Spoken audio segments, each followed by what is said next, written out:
Hey everyone, I'm 28 female and I feel like I'm being forced to choose between my happiness and my family.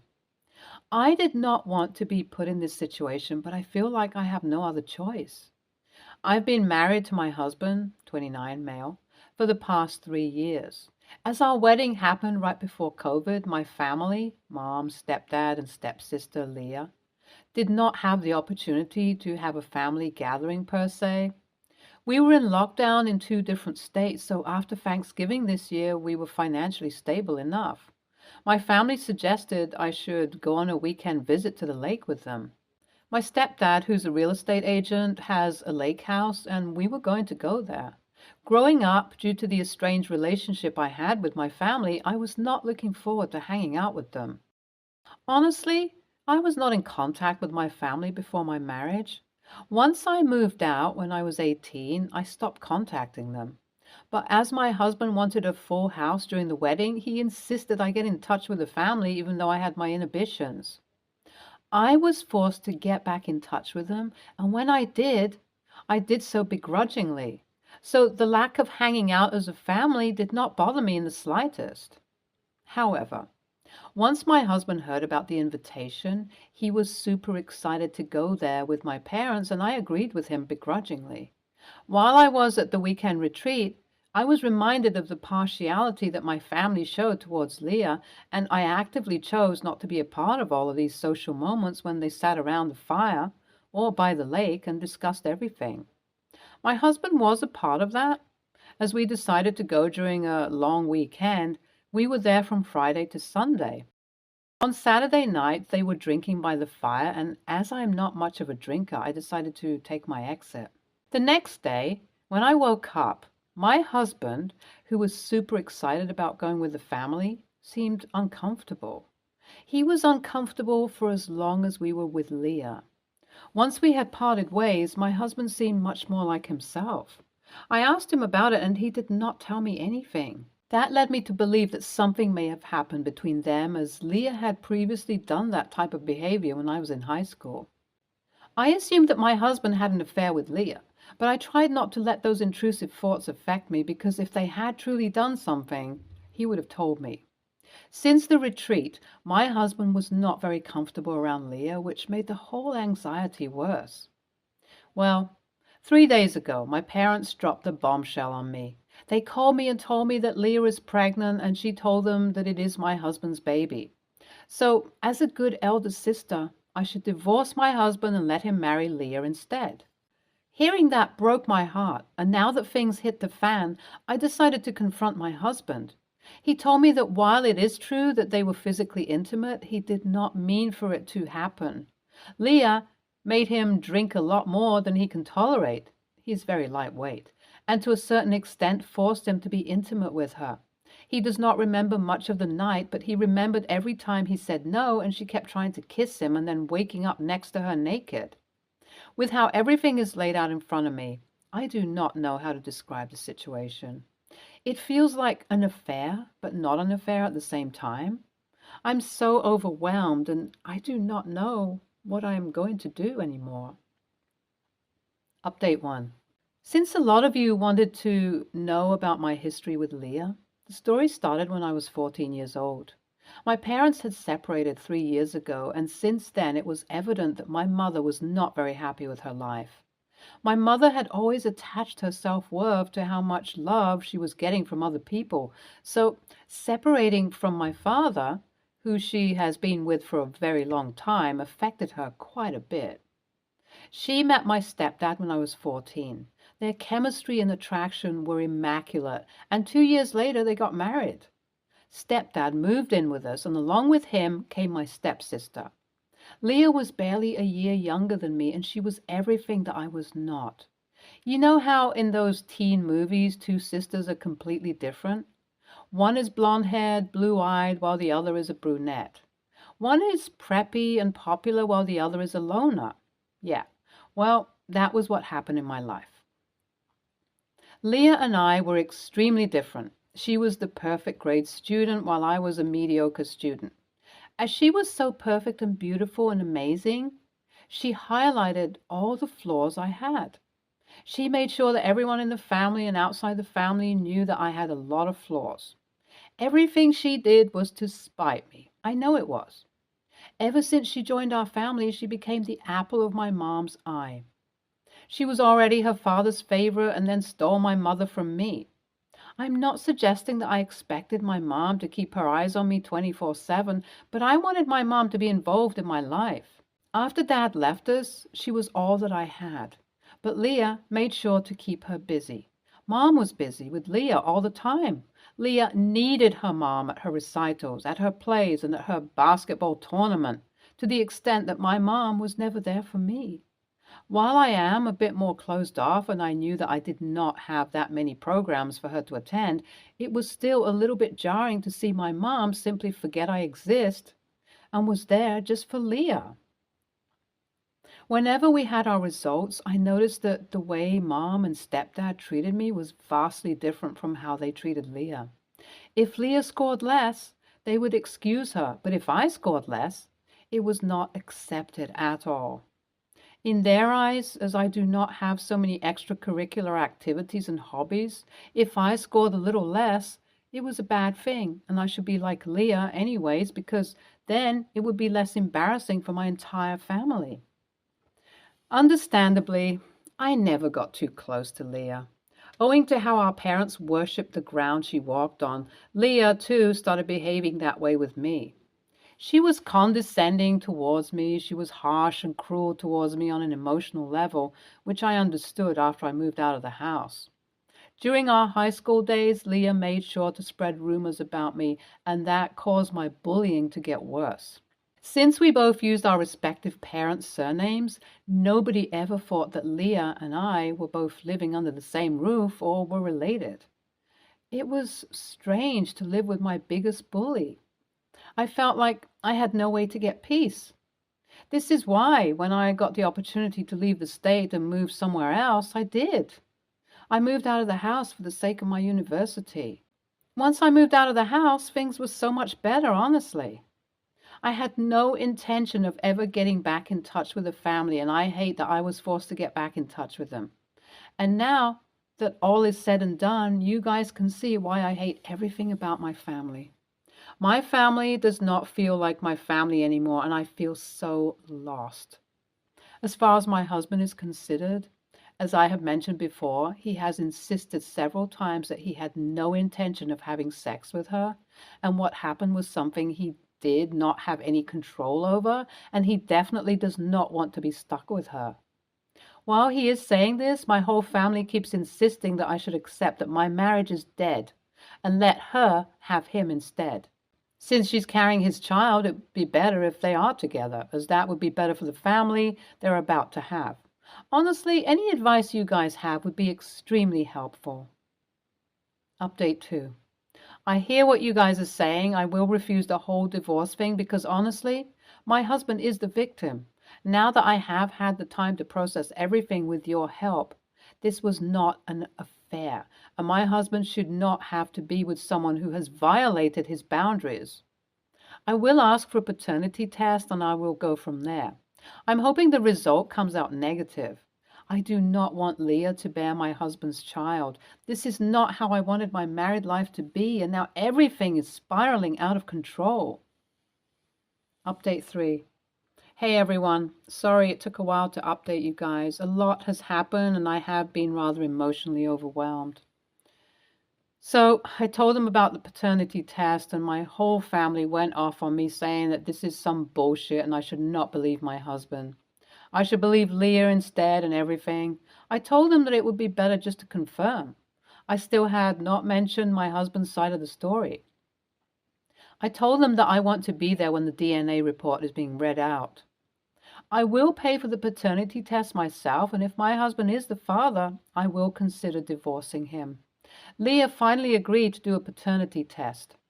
However, on the day we were to get the sample from her, she went through a miscarriage under mysterious circumstances. Did the miscarriage take any toll on her? No. Did she look remotely bothered by it? Not really. It was strange how coincidental it was.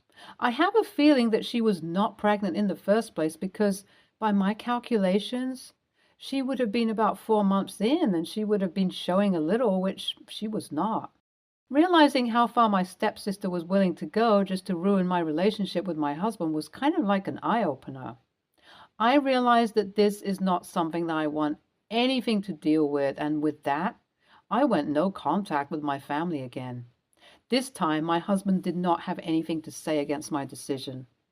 Since the reality of the situation came to light, I have decided to support my husband with the trauma he went through, and we are going to therapy together. I'm trying to process the emotional baggage I have in me thanks to negligent parents, while he's working on dealing with someone violating his boundaries like that. Despite everything, I must say that this situation brought my husband a lot closer to me, and I am thankful for that. I am hopeful eventually we both will be able to grow and move past this terrible event. Oh, Pete, I can understand the emotions you are feeling. A part of you feels betrayed and feels like this was an affair, but the reality is that your husband is the victim of sexual assault. If he was drunk and was unable to consent, this is sexual assault, and Leah is a terrible human being. I suggest don't bother communicating with them. Ask her for a paternity test and refuse to divorce your husband. If the child is your husband's, you can decide whether you want anything to do with the child or not. But get a paternity test first, just to confirm. And if the test comes out negative, go no contact with the family. Terrible family. If your husband is right, Leah raped him. Take her to court because you do have valid grounds, and if you do not want to, get a paternity test and then go no contact with them if the child is not your husband's. My heart goes out to you. Next story. My family and I were discussing how we want to celebrate Christmas this year at our weekly family dinner. My brother's roommate, 27, male, joins us for dinner every week. In previous years, we've gathered at my parents' house around 8 a.m. to open presents and stay until lunch at 1. I, 24, female, requested that we do something different this year. I have a daughter who's in toddlerhood, and I want to open Santa presents with her at our house. Last year, my daughter and I lived at my parents' house, so obviously it was no big deal, and we did our normal thing. Since we have our own home now, I'd like to open presents with her at my house and asked if we could all gather at 2 p.m. at my parents', do presents, then have dinner at about 5. This way, we're still spending the same amount of time together. It's important to note that this is what we did growing up. My brother, 26 male, and I would spend the morning at our house, and then we would all go to Grandma's for dinner. When I brought this up, my roommate turned to my brother and said, "That doesn't work. I'll be at my parents' house Christmas Eve to Christmas morning." I said, "It doesn't really matter, does it? Also, how does that conflict? If he wants to come, he can. If he doesn't want to come, he just stays at home while my brother comes to celebrate Christmas." My mom extended the invitation for a roommate to join us for Christmas and then later told me that I was being rude. I don't really think so because this is the way it was when I was growing up, and I think it's the way most families do it. I mean, it would be weird to tell my daughter Santa comes to her grandma's house. Edit. I don't believe my brother's roommate is his boyfriend. I'm out as bisexual, and my brother has never told me he was bi or gay and does not act like his roommate is his partner. Edit 2. He was not invited before he made that comment. He's not in the family group chat and wasn't involved in the Secret Santa name drawing. NTA. You haven't done anything wrong in suggesting a different plan. If that doesn't work for your brother and his roommate, possible boyfriend, that's just one of those things. It was kind of your mom to invite the roommate, but you weren't being rude. None of you have been given any indication they would expect or want to spend the afternoon together, and at the slightest hint, your mom was happy to invite the friend. All seems perfectly polite and reasonable. NTA. He shouldn't have given the "that doesn't work" response. He should have let everyone come to a decision and then informed the group that he wouldn't be able to come and let that be that. He's your brother's roommate, not his partner nor family. NTA, you might have been a bit rude in how you expressed it, but not AH for the basic premise. This is not a family member, it's a roommate who has had the benefit of joining family meals in the past. You have a child now. Traditions evolve as families change, and what you have asked for is totally reasonable. A roommate's feelings don't really belong in this equation. Next story. First things first, I'm broke. Anyway, earlier today I got a text from my friend asking me to come with her to the store to buy some Christmas gifts for her family. Both of us don't have a car, so we had to Uber there and back. The cost going was $32 and coming back was $36, so $68 in total. After we got back to her place, she sent me an Apple Pay request charge of $34. I was confused as to why, because she's the one that asked me to come with her. I thought since we didn't plan on going together and because I didn't want to go in the first place, I didn't have to pay for the ride. I mentioned to her, "Why did you send the request?" She said, "Well, we both took the same Uber to go there and come back, so..." I was a bit upset, but I sent her the money anyway. Later, during the night, I told her I was going to order food. My dad made me use his card. I asked her if she wanted anything, but I had asked in a way to make it seem as if I was going to pay, just like, "Hey, I'm going to order food. Want anything?" She said yes. My order was $34.27 and hers was $47.56. With delivery fee and tip, it came up to $92.83 in total. After the food came, she looked over and said, "Thanks so much." I waited until we were both done eating and sent her an Apple Pay request for $53. That includes her meal, half of the delivery fee and half tip. She got very upset with me and told me I was a B word. She was going on and on about how she thought I was going to pay. I don't know. Am I the asshole here? Edit. I'm a student. I understand that I could simply have used the money I had to buy groceries, but that would have been impossible for me. I live in dorm hours away from home. My friend doesn't because her home is 10 minutes away, so I wouldn't have anywhere to cook a proper meal. You might be right. Why didn't I cook at your friend's place? I simply didn't want to do that because her parents weren't there and I didn't want to use their things without permission. My definition of broke is probably different than yours. I have a few bucks in my savings, but that's for college bills that I can't touch. I had no money in my checking account because I had sent her the last of it for Uber. Yes, I understand that the food I ordered was expensive. In my defense, nothing here is cheap. Food is overpriced, and I thought if I order food, that will last me a few days. It was worth it in the end. Second edit. She paid me back. The money was sent back to my dad's account. ESH, LOL, but you know it. Good work. It does sound like she used you to have her transportation paid for, but you knew you were going to trick her. In the future, especially since money is tight, talk about the finances with anybody you are making similar plans with. If it's transportation, food, movies, activities, etc., it will be better for all your friendships in the long run. NTA, she clearly invited you so she could split the Uber ride, which is messed up. She also shouldn't expect someone else to pay for her food. When you go out with friends and they ask you if you want something, you ask them how much it was or ask for the receipt to pay them back. If they said don't worry about it or it's on me, that's when they offer to pay. That person usually pays them back by buying the food next time. You clearly need to talk to your friend and make things clear. If you like hanging out with that person, let that be known, but tell her that you are not in a financially good position. You do like hanging out with her, but if it involves money, to let you know to make sure you can afford it.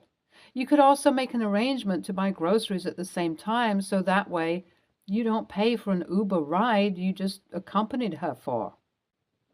Stay tuned for more stories from Our Girl Relationships.